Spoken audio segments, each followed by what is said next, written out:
we'll go from there.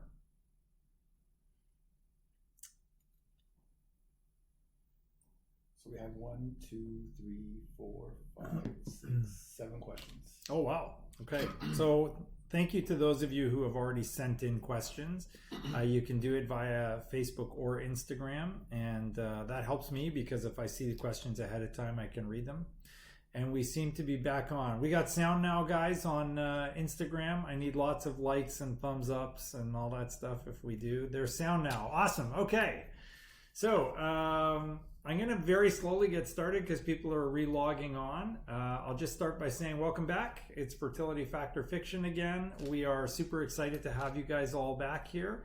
And this week's topic is whether or not platelet-rich plasma can improve your ovarian function and whether or not that's something that is going to be helpful for women who have diminished ovarian reserve or low AMH and poor responders. So we want to talk about that topic tonight because it's been up and coming and there are centers all across the world that are doing it. And the question is, does it actually help patients or does it hurt patients? Is it useful? Is it useless? I'm going to tell you in a minute. So I think we've got enough people on. We'll get started, and I appreciate your patience while we work out the technical glitches sometimes. So thanks again, guys. Thank you for joining us. Okay, so what is platelet-rich plasma? Platelet-rich plasma is a fraction of your blood that includes a very strong or high concentration of platelets, and they believe there are some stem cells in there as well often. And the theory is that this has a stronger regenerative potential for healing. So it's used in a number of different types of medical services. So the orthopedics guys use it. My own son had it several times for some hip injury that he had. It's used in hair restoration. They're using it in skin treatments and so on to try and improve your body's healing capacity. How does it do this? Well, it is chock full of all sorts of chemicals, cytokines and growth factors that can really help improve the sort of resourcefulness and the ability of your immune system and your body to kind of regenerate itself. And so that's why it's part of the regenerative medicine field. So as an example, they say in at least this one article, it has been postulated that the heightened regenerative properties of platelet-rich plasma, which we just call PRP for short, may be explained by higher concentrations of growth factors such as transforming growth factor beta or TGF-beta, insulin-like growth factors 1 and 2, vascular endothelial growth factor, which we know has a huge impact in the ovary, epidermal growth factor, basic fibroblast growth factor, and hepatocyte growth factor. So all of these are growth factors which can kind of help improve things, help restore the function of tissues. And so the question became, can we do this in the ovary and will it help regenerate things? So I will tell you a little story because this is kind of interesting. This is an opportunity to take something really kind of cool that has definitely shown some benefit in certain fields of medicine and apply it to our field with the hopes that it's really going to make a difference. So I had a patient who was definitely in her more advanced reproductive years.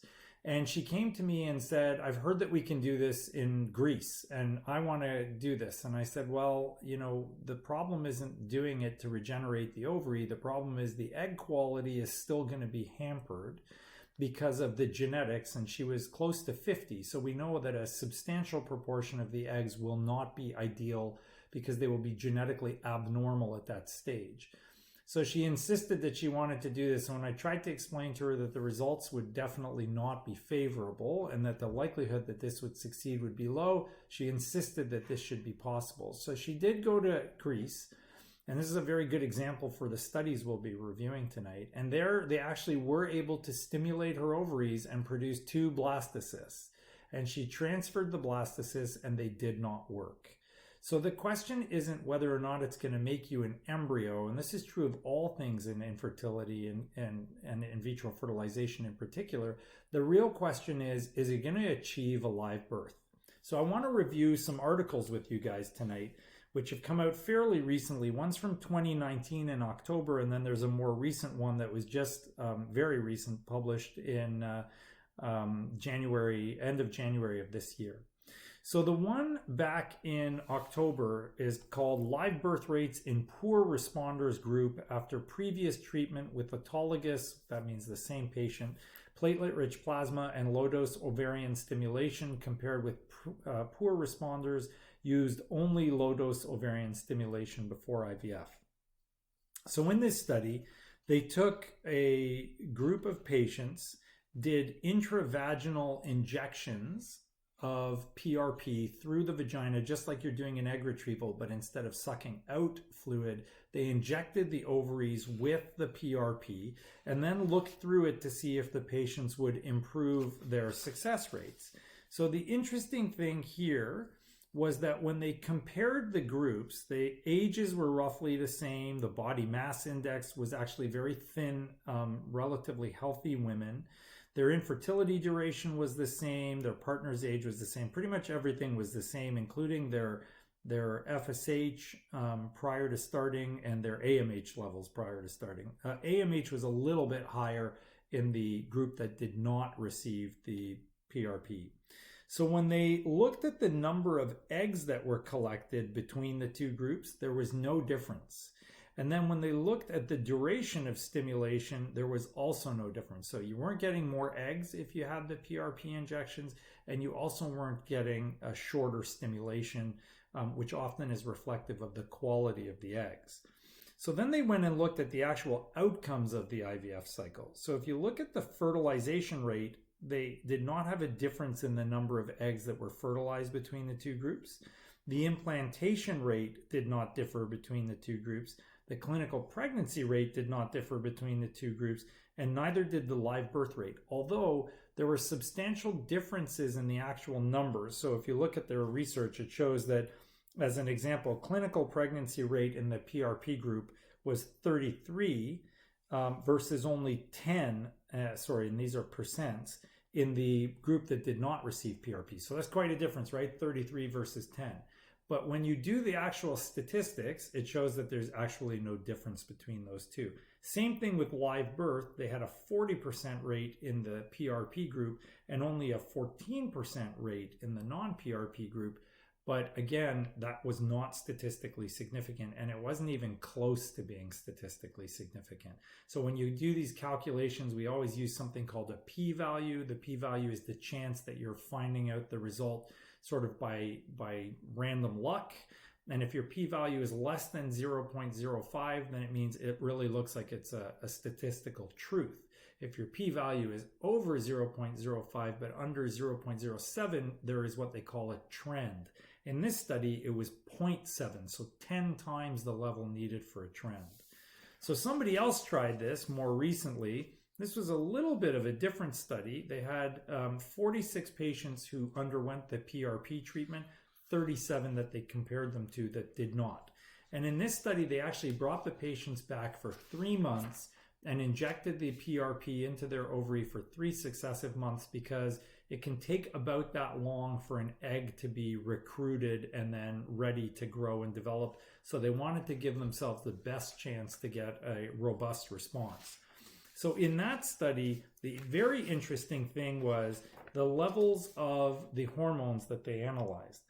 So when they looked at women's AMH levels, your anti-Müllerian hormone levels, they showed almost a 50% increase in your AMH level after these injections. So this gets everybody excited, right? How do we make AMH go up? There's absolutely no way to make AMH go up. But in this study, when they injected the PRP, your AMH actually goes up. So they went from a mean of 0.62, and that's in the nanograms per mil, up to 1.01 nanograms per mil, highly statistically significant.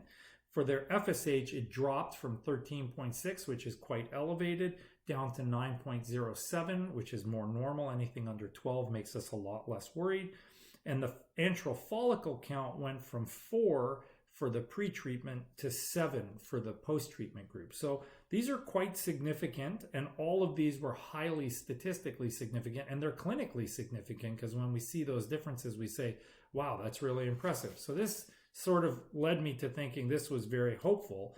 But then you go back and you look again at the outcomes, and here it really got interesting. So the biochemical pregnancy rate, so that's just testing positive for your beta HCG level, was statistically significantly higher. It was 12% in the PRP group and only 2% in the control group.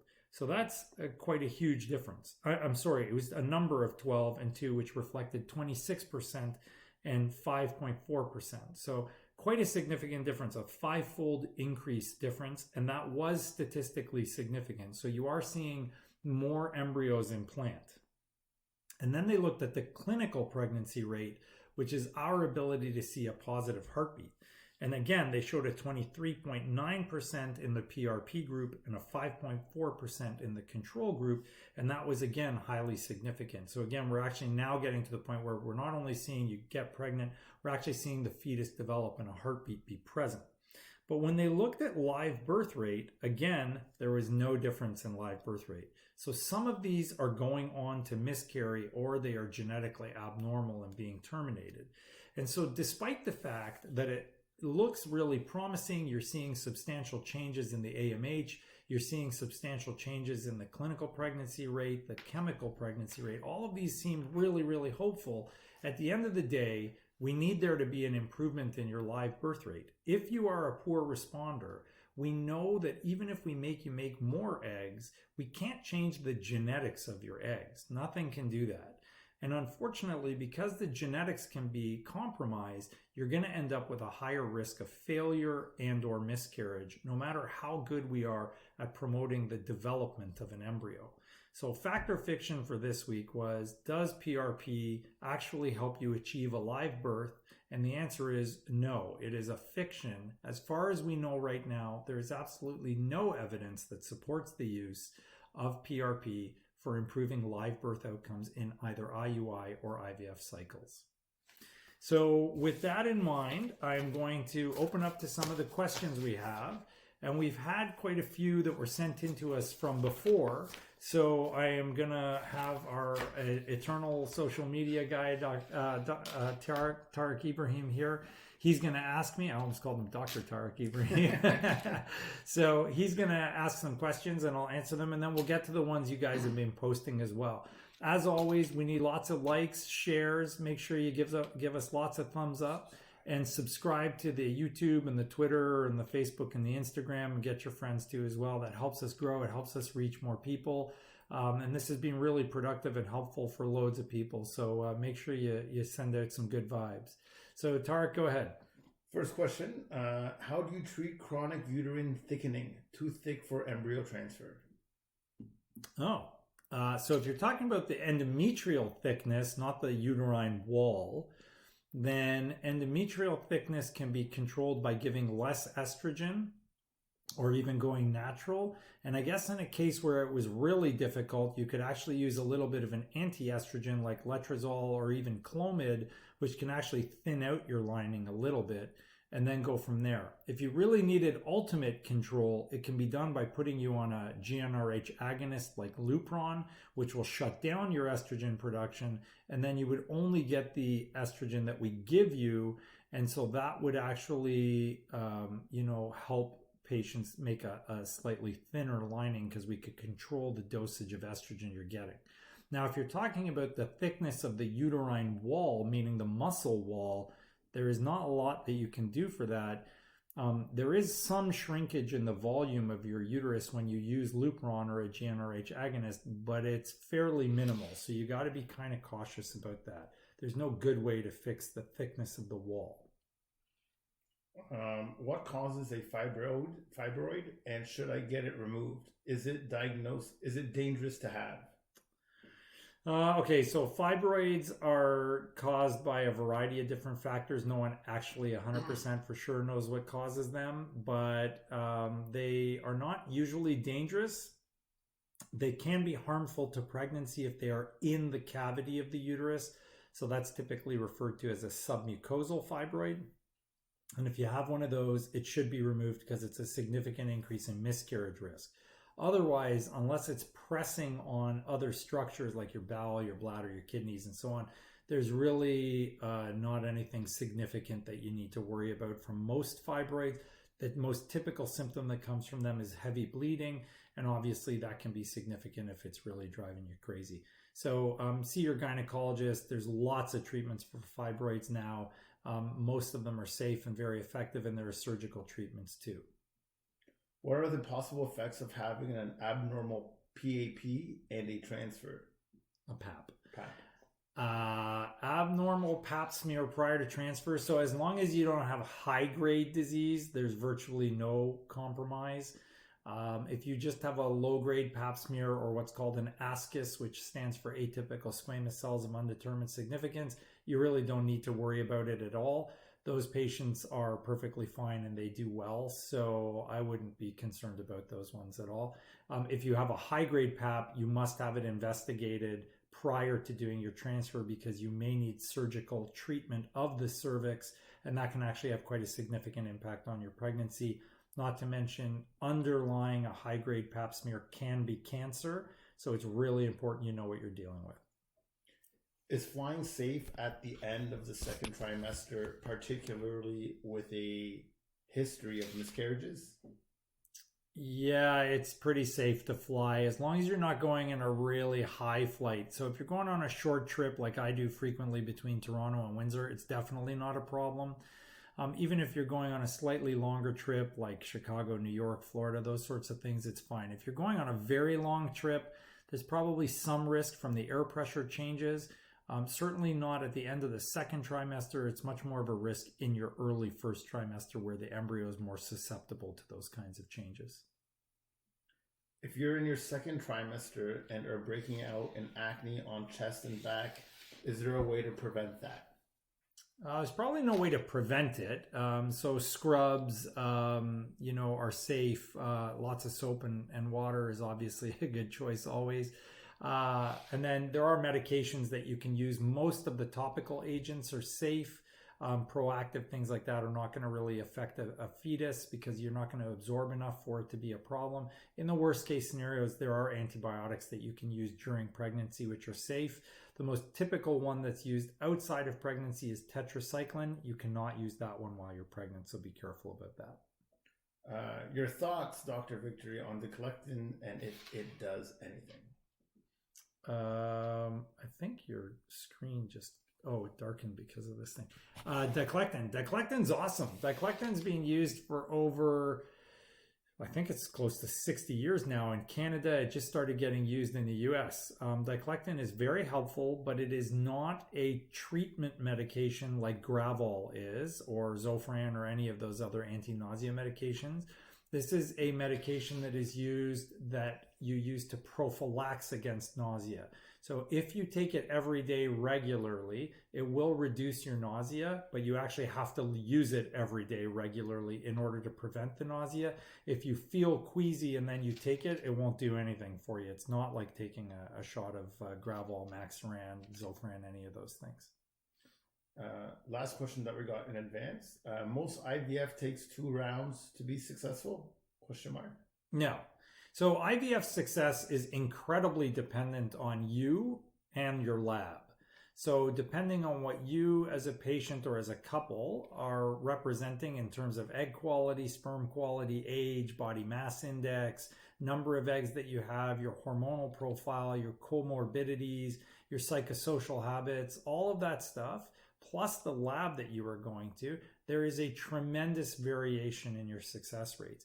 It can be very low and it can be very high. You can find this stuff by going and looking at the SART, S-A-R-T data for the US, or Carter, C-A-R-T-R data in Canada. In Canada, it's de-identified, so you don't know which clinic you're looking at. But in the US, it's actually identified for which clinic you're looking at. And you can see the enormous range of success rates based on the clinic.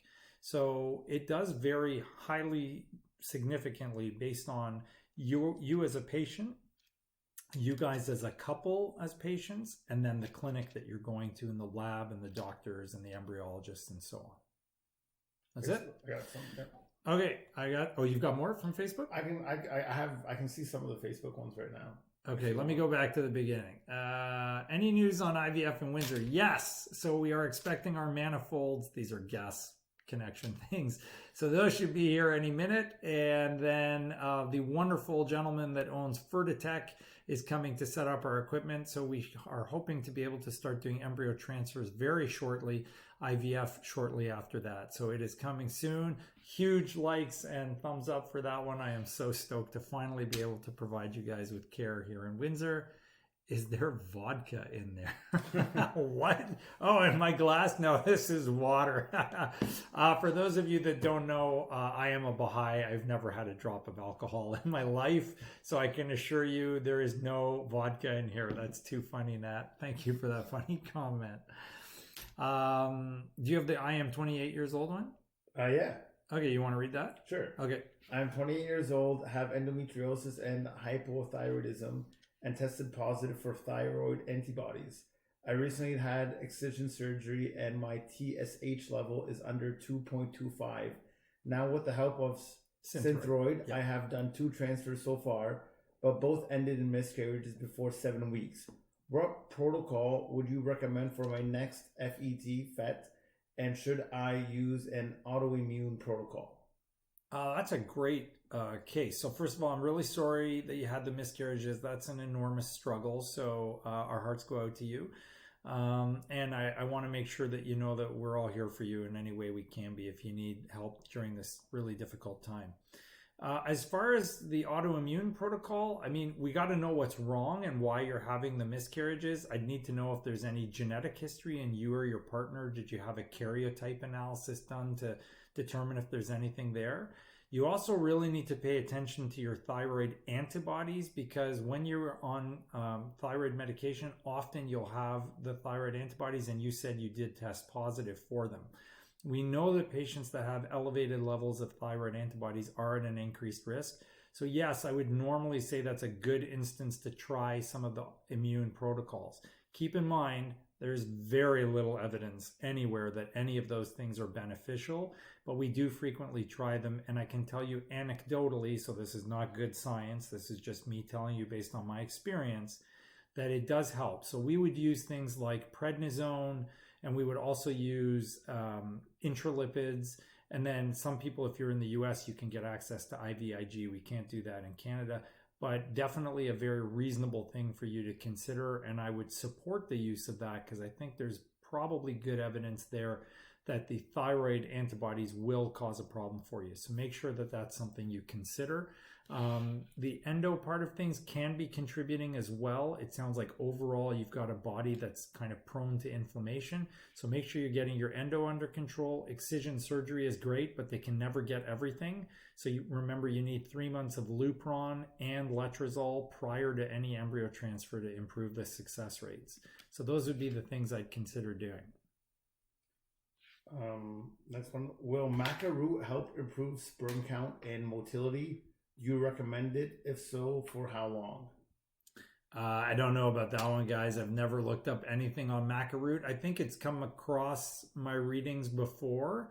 I will have Jen Strong, our naturopath, answer that one, and I will post it for you. So maybe if you can shoot a message out to Jen, and we'll get her to answer. Jen, if you're watching, throw up an answer for that one if you would.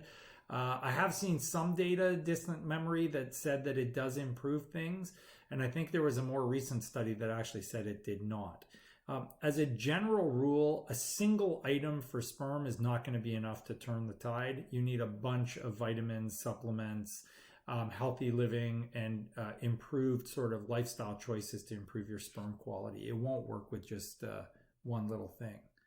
Okay, let me take an Instagram question. We did some Instagram. Do you want to ask another one on Facebook? On Facebook, yeah. Sure. Hi. Can I take any supplements before my IVF cycle, which is after 2 months, i.e. prenatal or CoQ10? Can I or should I? Can I? Can you take supplements? Not only can you, you should. So we know very clearly vitamin D is critical. There's just another study published yesterday or today in Fertility and Sterility talking about vitamin D. You should be on prenatal vitamin that's very good with high doses of folic acid, and you should be on a fish oil as well. In addition to that, any other supplements you want to take that are reasonably healthy and appropriate are great choices. There's nothing wrong with any of those. But you should be on supplements for sure. So the vitamins are important. The vitamin D is important. You want to get your vitamin D level very high. And you should actually measure it to make sure you know what it is, not just, oh, I'm taking 2,000 or 3,000 or whatever thousand number of units, because vitamin D is very poorly absorbed. All of us work way too hard and we're indoors all the time. Here I am at 9 o'clock. I haven't left the building all day. And you definitely want to make sure you're on vitamin D.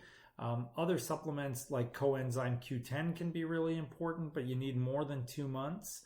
There's loads of supplements that you should be on. For those that have thyroid antibodies, we were talking about just a moment ago, selenium apparently can have some benefits. So supplements are critical. I am a believer in the naturopathic approach to things as well. Definitely get with either a naturopath or your doctor and find out what supplements are right for you. Every patient is different, so it's not a one shoe fits all. I'll do one and then you can do the ones. Yeah, sure. For a little bit. Yeah, I'm a 38-year-old with Hashimoto's that I'm treating with an endocrinologist. I have had 3 second trimester loss. Is there any precautions I should take? Does this make me high risk? Thank you for everything you do. Well, you're very welcome. And gosh, I am so sorry. Second trimester losses are just so hard to bear. They are hard for you for sure, and honestly, they're even hard for us. It is completely a very, very sad, empathetic moment for us when we have to, sort of take you through that. So my heart totally goes out to you if you've had that many. That is just absolutely horrible and horrendous. So I'm amazed by the fact that you're still going at it. That's incredible strength. I would need to know a lot of detail about why you've had that. It would be unusual for Hashimoto's alone to cause that kind of late second trimester loss. It's typically more first trimester for Hashimoto's unless your thyroid is wildly out of control.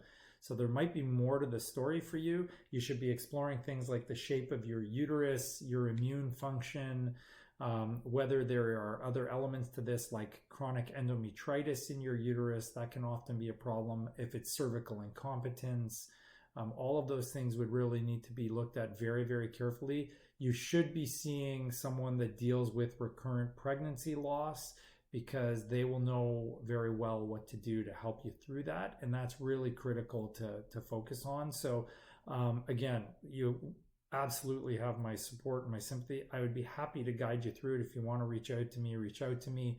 I will go through your history in detail and do my best to make sure that you have a successful outcome the next time. If you are doing IVF, there's always the option of considering a surrogate. If you are just doing this naturally in yourself, you may actually want to consider doing IVF, because it may actually ultimately be safer to have someone else carry your embryo than for you to do it. Okay, let me take an Instagram question. I guess we're there now, right? So, okay, lots of love you. Thank you, docs. I love you too. Okay, you rock, doc. That's cute. Thanks, Kate. What cycle is better medication, FET or natural FET? I think you mean which one is better to do. Is it better to have a medicated or an unmedicated cycle? So with rare exception, there is no difference. There are some studies that have said that medicated cycles result in a better outcome. So we typically use medicated cycle. But again, fertility is never cookie cutter. So by that, I mean that you can't just do one thing for everybody. And so typically you have to look at the individual patient and see what's best for them. Some people's lining doesn't develop well on a medicated cycle, but does on a natural cycle. And conversely, some people need the extra estrogen. So typically the sort of majority of the studies sort of favor using a medicated cycle, but it has to be individualized. I live in Los Angeles. How would we be able to work together? If you're looking at seeing me for fertility, we're more than happy to take care of it. Just contact me by DMing me on Instagram. I will reach out to you. You can reach us via our website or call the office 519-944-6400, and I will get in touch with you. We can do video conferences. I've been doing it all week. I talk to people all the time from Israel and Italy and Spain and Australia and the UK, so California is easy. In fact, I was on the phone with a California specialist last night. We're going to be doing some work for them. So yeah, by all means, if you need to reach out. I will be more than happy to help you from LA. I've been there a couple of times. It's a beautiful city. So yeah, reach out and we will totally help you out. Not a problem at all. You have any there, Tarek? Yeah, well, yeah. Go for it. After getting a positive pregnancy test, how long do you suggest taking baby aspirin? Okay. So I am a big believer that you should never stop your medications in pregnancy once you've started them. So if you started on baby aspirin and you got pregnant on baby aspirin, don't stop your baby aspirin. Continue it all the way through. You may need to talk to your anesthesia department if you want to get an epidural or a spinal at the end and during your delivery. But aside from that, stay on it as close as you can to the very end, because it has been proven to reduce preterm labor. We had that on our show a little while ago. It reduces inflammation. It probably reduces preeclampsia. So there's a lot of benefits to being on aspirin, so you should be on it. And there's actually a previous episode, so look back at our YouTube channel. Make sure you subscribe, throw out tons of likes, and look at that episode. It should be up there. And if it isn't, I will make sure Tarek puts it up there. But I think it's up there already. What exactly does PCOS do when trying to conceive? I've had 2 miscarriages and just saw an REI or an RE. I do not have any cysts on my ovaries, but do I have 16 plus follicles on each of my ovaries? I've been started on metformin and letrozole once I start my cycle, along with trigger shots. So she had 2 miscarriages? I've had 2 miscarriages, Yeah. Okay, so again, I'm sorry for the miscarriages. So polycystic ovarian syndrome is the worst name for the condition they ever could have given it. Women with polycystic ovarian syndrome do not have cysts. You have lots of little tiny eggs. They're very small. And those little tiny eggs on ultrasound look like numerous small little microcysts. They're not big cysts. So by definition, a cyst is usually more than 3 centimeters. And these are less than a centimeter. So they're tiny, tiny little eggs. It is not a good name for the condition. Does it impact your miscarriage rate? There is some evidence that women with PCO have less egg quality. And some of this is hard to extract from some of the other elements that go with the PCO. So for example, if your BMI is elevated, you have up to a 3.5-fold increased risk of miscarriage. So it may be a BMI factor, it may be the PCO, it may be the homeostasis in your body, your insulin levels, your sugar levels, some of your other habits. So it's really critical that you get control of the PCO. It is important that you get control of the body mass index. We recommend sort of a 3-pronged approach for our PCO patients to succeed. So one is getting you on medications that will help you. Often that's metformin and letrozole. Number 2 is supplements. So inositol or myoinositol, D-chiroinositol, and NAC, N-acetylcysteine, have been shown to have some benefits for patients with PCO. And then there's lifestyle changes. And lifestyle changes, I don't like talking about diets because dieting is kind of useless. And I don't like talking about just exercise. So what we're going to tell you about is we need you to eat healthy, which for PCO means 6 meals a day. So you need breakfast and then a snack and then lunch and then a snack and then dinner and then a small snack. Your overall calorie intake, less than 1,500 calories per day. And we need you to build muscle. So you should be going either to the gym, or I frequently tell my own patients to use Focus T25. I don't own any stock in it, or beachbody.com or anything, but I have done the routine myself. It worked wonders. It probably got me in the best shape of my life, and it only takes 25 minutes, and the only piece of equipment you need is a hard floor and a good pair of running shoes. So Focus T25 is 25 minutes of unholy terror exercise where you are going hard and strong, and you will build muscle. And because you're building muscle, you will use up more of the calories that you take in. So you're burning more of them, and it helps restore the appropriate physiology to patients with PCO. Now, that only works for the women who have normal PCO. If you are in thin PCO group, it's actually the opposite. You frequently have to gain a bit of weight rather than lose it. But I don't want to ignore that group because they're important too. So hopefully that'll help you. And talk to your RE, see what they want to do for you. Don't just go on medication. Just going on medication is not the appropriate approach. You need a global, holistic approach to fixing it. So Dr. Strong actually got back to us. Oh, she did? Okay. Answer on maca root. I love you, Jen. So she says it's great for improving libido. Okay. Good for improving libido. It's an aphrodisiac. It's apparently an aphrodisiac. Hey, yeah, that's good stuff. Okay. But there's no studies that she knows about improving egg quality, sperm quality, or endometrial function. Okay, so if you want to be more horny, use maca root. But if you're just trying to improve sperm function, we don't know if it works. I'm pretty sure there is something out there. I'll look it up and I'll post it for you guys. If we find nothing, I'll post that there is no evidence that maca root helped. So I'll do a search for you sometime later this week, and I'll get back to you guys on that one. Yeah, and thanks, Jen, for answering. I love the libido and the aphrodisiac. That's awesome. All right, let me take an Instagram. Oh boy.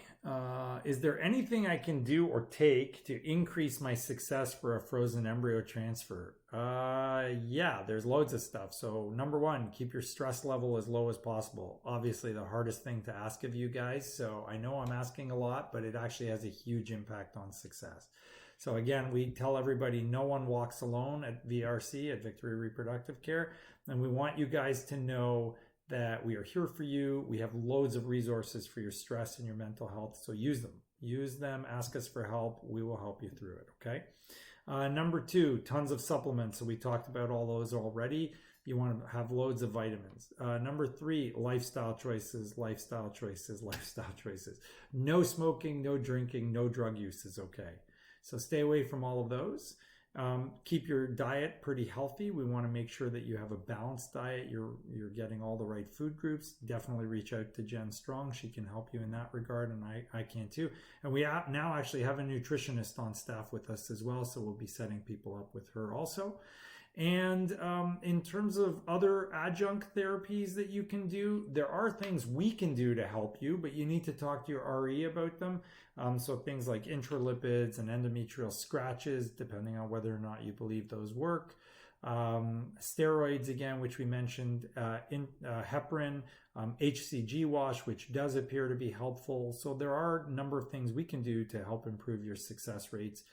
We don't do them automatically for everybody because we're not 100% convinced that they work, but we do them when we've had failures. And so if you've already tried or you're about to try and you only have one embryo, it's worth a discussion with your RE, and we'd be happy to do that with you. Going to take a real quick one too from Instagram. Can progesterone be too high post-transfer? Yes, your progesterone can be too high. If your progesterone is over high, it will hyperdecidualize the lining. And if that happens, you're going to run into a problem with your lining becoming unfavorable, and it can probably even lead to more of a birth control effect than a effect on beneficial effect. So make sure that your progesterone level is not too high. It should be fairly stable going into the cycle. And if you're not using a natural cycle, it's a medicated cycle, you shouldn't be making extra progesterone because you would not have released an egg. Now later into the cycle, it might go up because your pregnancy can start producing progesterone, but not in the early phase. What's coming from Facebook? Does PCOS decrease your chances of quality eggs when doing IVF? Yeah, it does, unfortunately. So we do see a higher miscarriage rate, and we do see embryo quality hampered compared to patients that don't have PCO. So there are management techniques to reduce that complication. Like I said, the lifestyle choices, the healthy sort of approach to the muscle building and the healthy eating habits, and then loads of supplements and medications. There's also some data that you can do something called ovarian drilling, which does require surgery, and that can reduce some of the complications from PCO as well. I am not a fan of doing that. I think it's kind of dinosaur endocrinology or reproductive endocrinology. There are better ways to do it now. It's still okay in very, very limited circumstances, but I don't recommend you do it on a regular basis. Okay, let me take one. How does having a shorter cycle, 23 days, and short luteal phase affect FET? Do you need 10 to 14 day luteal phase to have a successful implantation? Okay, so your shorter phase is not going to be a huge issue if you're doing a natural cycle, and it's zero of an issue if you're doing a stimulated cycle. However, if you're doing a completely natural cycle, you're not taking progesterone, then that's actually a problem, because there are loads of studies that show that that is not a good idea. So your luteal phase is going to have progesterone support, in which case the shorter luteal phase should not be a complication because you're taking extra progesterone. But if you're not taking extra progesterone, it will be a problem for sure, and you need that progesterone support. If you're doing a stimulated cycle, the length of your cycle is being overridden by us, so it's irrelevant. Should you take prenatal vitamins postpartum? Yeah, you should if you're breastfeeding. If you're not, you probably should for about 3 months just to get everything back to normal. And I'll throw in a plug for those of you who are breastfeeding believers. There is no reason not to breastfeed. There are extremely, extremely rare cases where you can't. That's a different story. But as long as you can breastfeed, you should, because it is extremely healthy for you. Numerous types of cancer are reduced when you breastfeed. You lose 500 calories a day for those of you that have gained more weight than you desired during your pregnancy, and it is super, super healthy for baby. So if you want to protect your breasts, make sure you're breastfeeding. Everybody should be doing that. Yeah, fire away.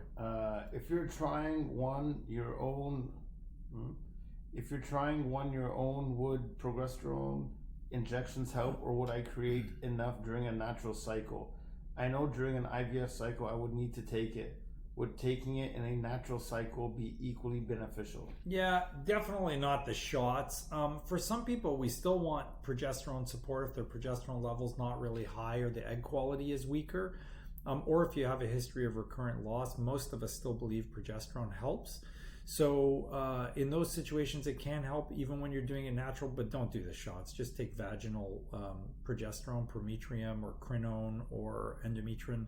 I'm kind of a big Crinone fan, but if you can't have coverage for it, it can be a bit more pricey. So one of the other two products is fine. Yeah. That's it? Okay, let me take some more Instagram. I read an article that 12 weeks of vitamin E increased lining by 1 millimeter. Yeah, so vitamin E and vitamin D have actually both demonstrated evidence that they can thicken your lining, so we use that. Viagra can do it as well. They have to be vaginal suppositories. And then there are some other tricks that can be used also.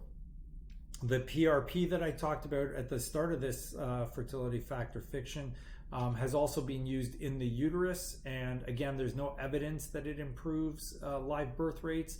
I spoke to a guy in Vancouver about a year ago who had started trying it. He said he did see some thickening of the lining, but they weren't sure yet if it was a statistically significant change in, again, live birth rates. So there are a variety of techniques that we use. Sometimes we switch the method that we're giving you the estrogen. If you've tried pills, you may want to try vaginal instead of oral. If you've tried both of those, you may want to try patches. Sometimes a stimulated cycle, sometimes a non-stimulated cycle. There's all sorts of different ways to achieve a thickened lining. So vitamin E is definitely a very reasonable approach. It's super healthy. It's got no detrimental side effects. So if that's something you need to increase your lining thickness, it's a very reasonable thing to consider. For sure, I would definitely say go for it. What is endometrial scratching, and is it a procedure you would recommend to assist implantation? Okay, so you guys probably remember it was probably a month and a half ago, we actually did endometrial scratching as the fertility factor fiction topic. And at that point, they had released a study that said it does not improve your success rates. And then literally about 10 days later, after I did that whole presentation, they actually released 2 more studies that said it does. So the jury is out right now on whether endometrial scratching works or not. I can tell you anecdotally, based on my own experience, we have had patients where we tried other stuff, it didn't work, and then we scratched their uterus and it did. And basically what it is taking a very small, it's called a pipelle. So it's about a 1.5 to 2 millimeter tube. It goes in through your cervix up into the uterus. And when it's in the uterus, we are going back and forth and turning it a little bit, and it has a little head, and you've created some vacuum suction in there, and it'll suck in some of the endometrium. The theory behind it is that by disrupting the endometrium, you create an immune cascade or an immune reaction, which makes the endometrium stickier, and by making it stickier, you increase the chances of success. So I'm kind of still a believer, but it's hard to believe or not believe right now because it's so confusing from the research end of things. So I'm not sure if it works or not, but it's probably not harmful. There's certainly never been a study which showed that it had less success rate, and it may be helpful. I'm not completely sure.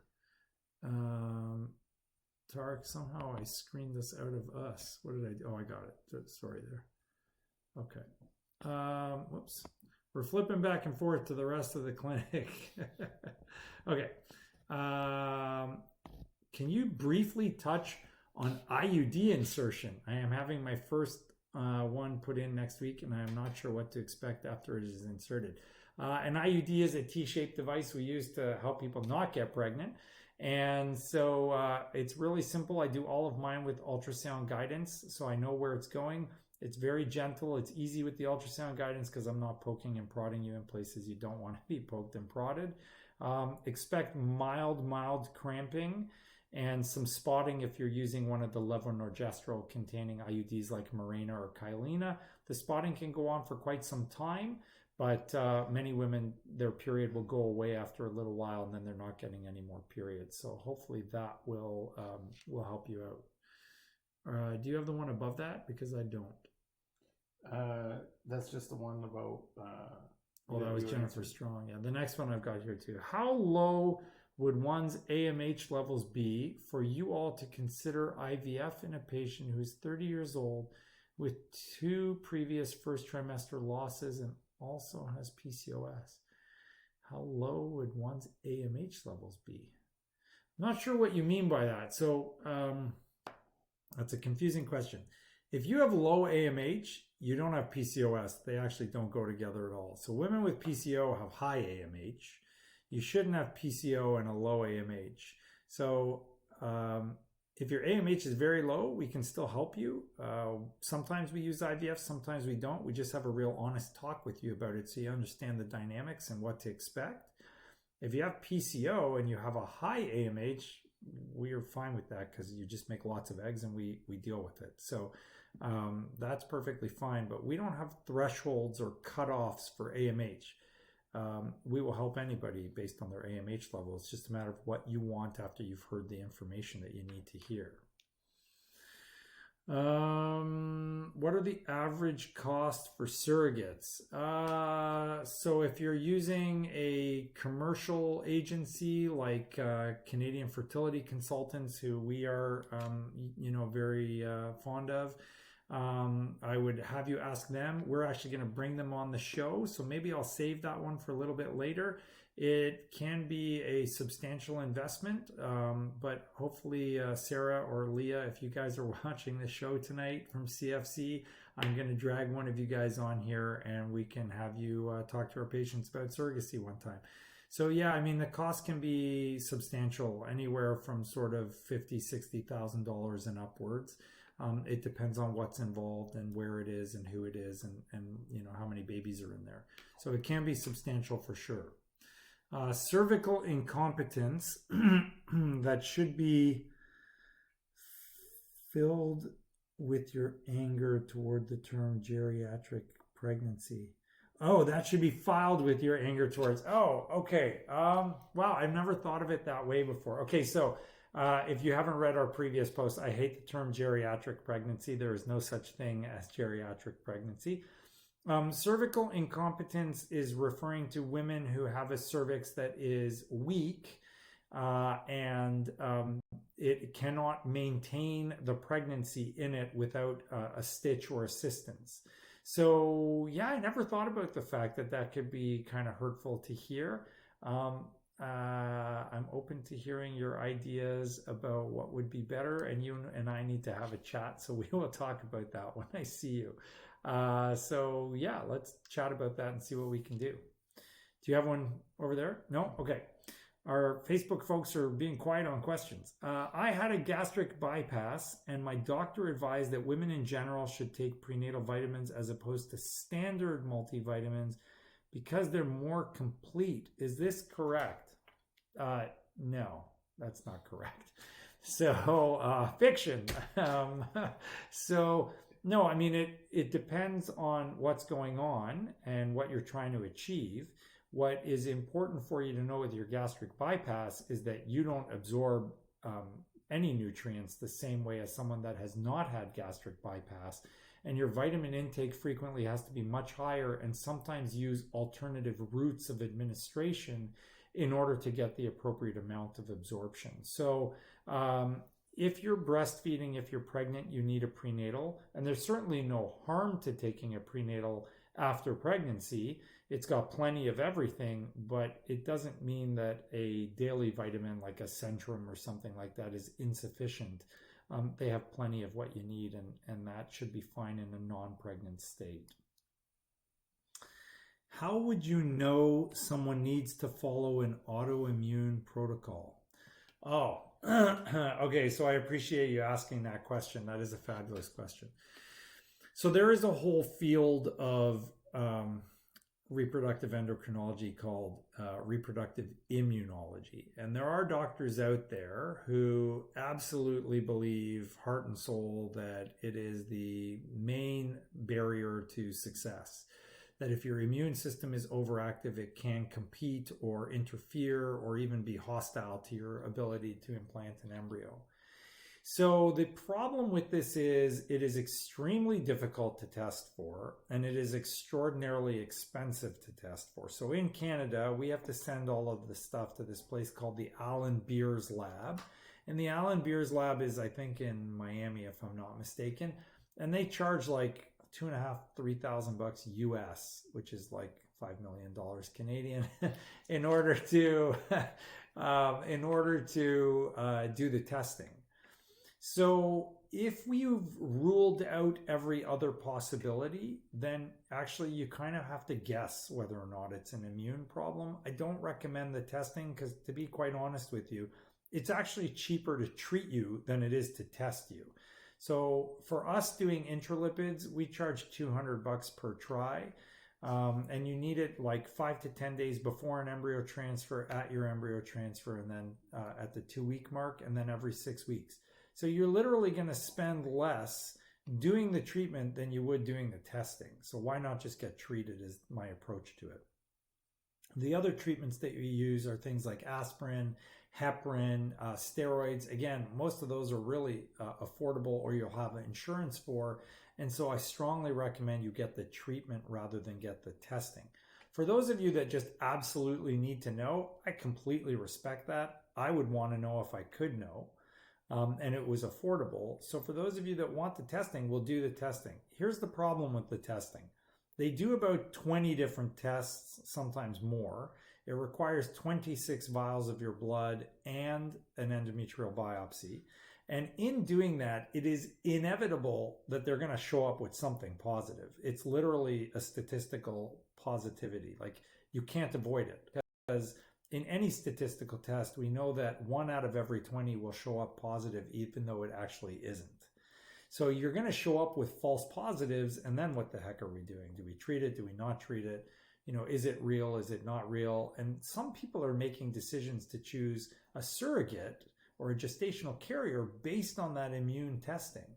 So my advice is try with yourself, use the immune protocol if other things have failed, or you're having miscarriages or recurrent implantation failure. And if you have enough embryos to afford to do it once or twice in yourself with the immune meds, yeah, for sure, go for it. If you do not have enough embryos to do it, then yeah, I mean, it's worth considering using a gestational carrier or a surrogate, because that can help you a lot more than being on the immune protocols. Okay, I think we are down to the last little bit. I used birth control pills for 5 years and I stopped because I want to get pregnant, but it's not happening. Do I need to take any meds? Should I see a doctor or what? Yeah, let's end up with that one. So, if your periods are regular and you're less than 35, you should be trying for a year before you look for help. Now, that's the recommendation. Obviously, it's pretty frustrating trying for a year. So if you want to see us sooner, we're happy to see you sooner. But the recommendations and the guidelines are, if you have regular periods, meaning less than 35 days, more than 21 days, you should try for 1 year, regular intercourse every 2 days throughout the entire month. And if you're not pregnant after a year, come and see us. If your periods, if you are over the age of 35, but less than 40, you should take 6 months of trying. And if you are over the age of 40, you should see us within 3 months of trying.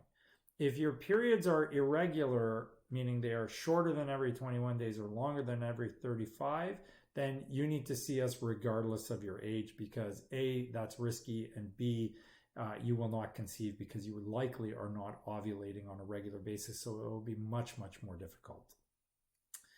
Okay, I think I got time for one more, and this is a good one.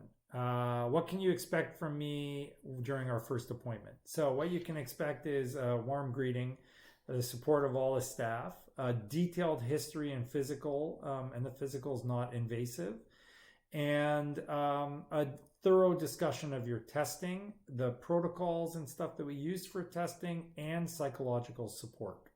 So we offer all of that during our initial consult, and then an expectation of what you'll do when you come back to see us, how I go through all the information with you, what the potential options will be, and certainly if there are risk factors that you have, we address those during the first meeting as well. Okay, guys, we are winding up to 9 o'clock. I am starving because I have not had dinner, and I wish you all a very, very good night. I hope you guys enjoyed Fertility Factor Fiction this week. Like, share, lots of comments. I need to hear your feedback so we can make the show better for you. We will have some really cool people coming on in the upcoming months, and I will definitely reach out to CFC and ask them to join us for a show in the near future. When they are nearby or in town, we will get them on and we will have them answer your questions about surrogacy. Love you guys. Have a great night. It was a great show, and thanks for watching. Take care.